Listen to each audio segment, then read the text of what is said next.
Hello, strugglers and fellow friends.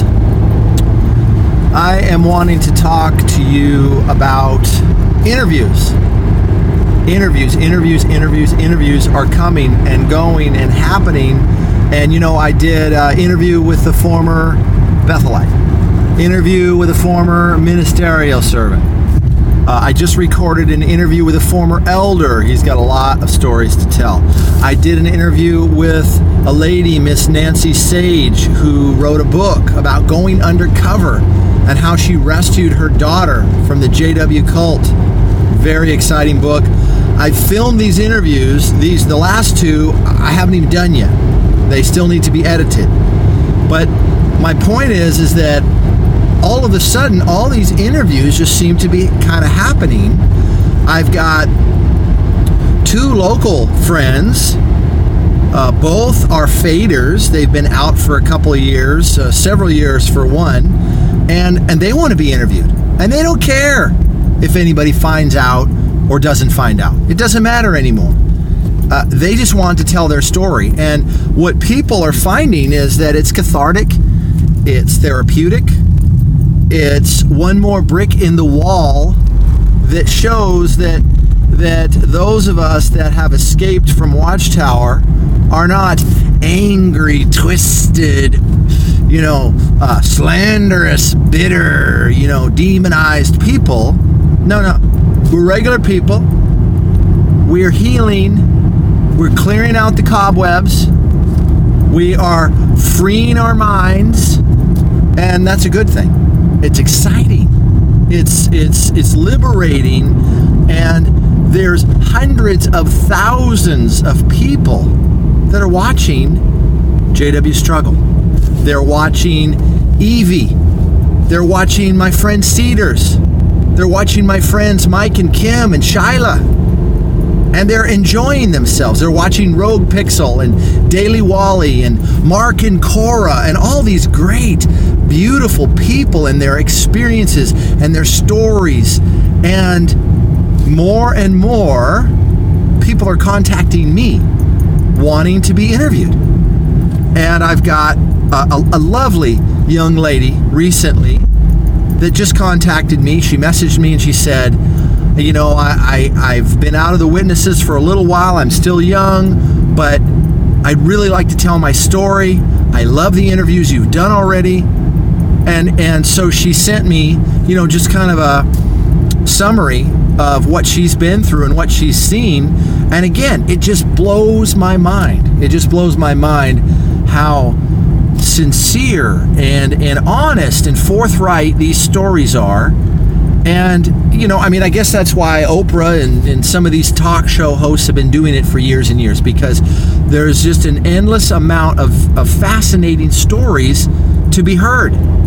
And of course, in our community, in our escapees from a cult community, particularly Jehovah's Witnesses, but I'm getting other ones too. Former fundamentalists, former Mormons, a former Scientologist have messaged me and said, wow, thank you.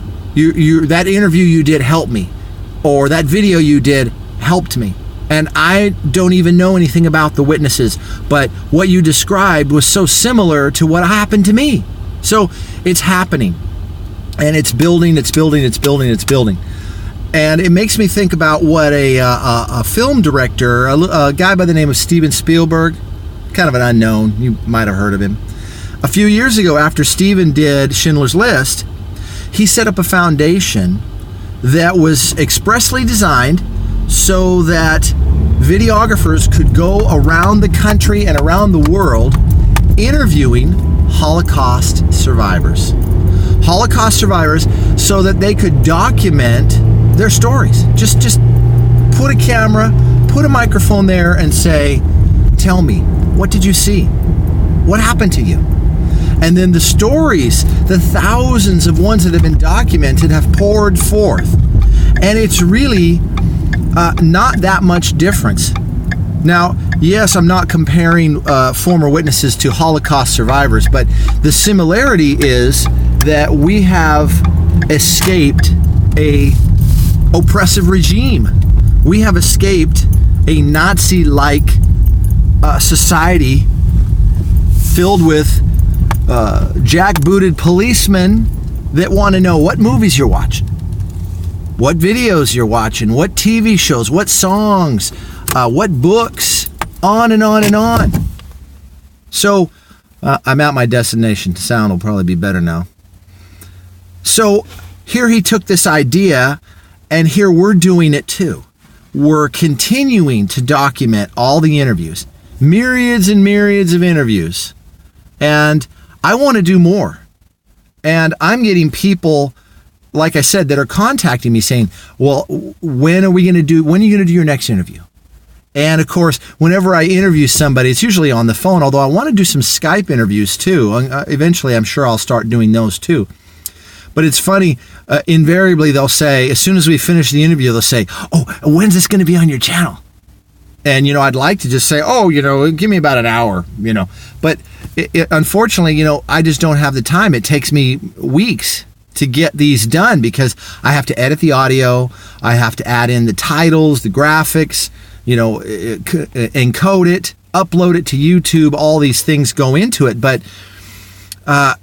related to that, there's another young friend of mine. She wants to be interviewed. She's in my area. And she says to me, out of the blue, because I didn't bring this up, she says to me, well, I can't do much, but I do have some time. Maybe there's something I can do to help.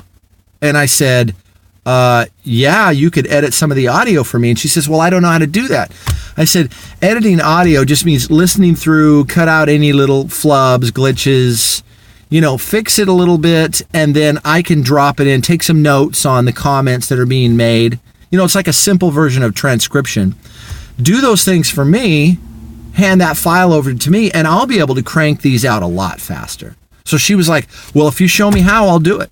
So now I'm going to meet with her and hopefully get her on board to help. So I just see this as building. It's building. There's synergy. There's this mutual, cooperation in the ex-JW community. And there's so many of us that want to have our voice heard, that want to be activists. And you can do that. Every single one of us can do it. You can click the like, you can subscribe, you can get on Twitter. You can reach me there at JWStruggle. That's my Twitter. JWStruggle@gmail.com. That's my Gmail. And my Google Plus and all that stuff is just JWStruggle. Interact. Get involved, do what you can do. And by all means, if you have a good interview, share it with us. Send me a message and maybe we can, set up a time when we can have the interview and you can get that out of your system. I know it might take some courage. You don't have to use your real name if you're still undercover. If you're still in stealth mode, that's okay. People are not going to just jump out of the woodwork and recognize your voice and get you in trouble. It really almost never happens that way. In all the years that I've been doing this, I've never heard of a single person being outed that way. I'm not saying it couldn't happen, but it's very rare. So don't be afraid. Let your light shine and contact me or contact one of these other lovely YouTubers that I mentioned, and there's so many good ones out there, and get your story told. And help me tell these stories if you can. And together, we will make a difference. And we will help change these oppressive policies of the Watchtower that are dragging people down and hurting their own members, killing them in some cases. It's terrible. We're going to stop it. And we're going to do these interviews. We're going to do more and more of them.